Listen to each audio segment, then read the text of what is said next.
Hi guys, welcome to Richard Cabile YouTube channel. In today's video, I will teach you how to enable the fingerprint plus password in your itel S15 mobile phones. Okay guys, but before we start, kindly subscribe to my YouTube channel by pressing the subscribe button and the bell to notify you if I have new video.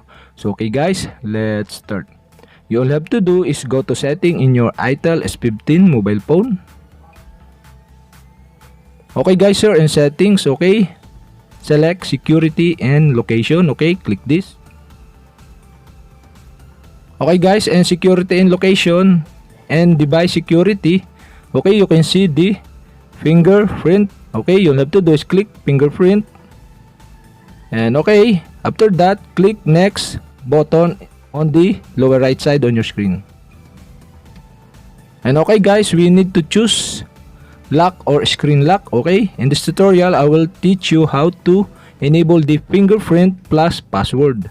Okay, you'll have to do is click fingerprint plus password, and okay guys, we need to set password. Okay, must be at least 4 character, and after you set the password, okay, you'll have to do click next button, and okay guys, we need to re-enter your password.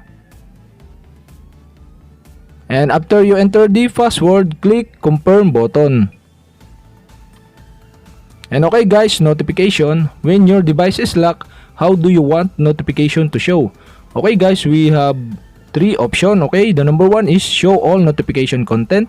The second one is hide sensitive content. And lastly is don't show notification at all. Okay, I select don't show notification at all. And after you select, click done button on the lower right side on your screen. And okay guys, we need to set security question, but you can skip this.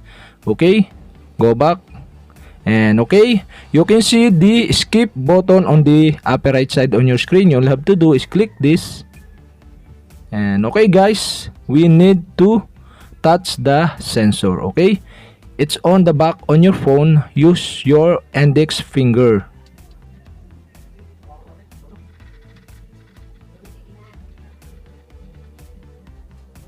Okay guys, successfully fingerprint added. Okay, you'll have to do is click done button, and okay guys, we have successfully enabled the fingerprint plus password screen lock in your itel S15 mobile phone. So okay guys, if you have a question, kindly comment below, and don't forget to hit the subscribe button and the bell to notify you if I have new videos. Okay guys, thank you for watching.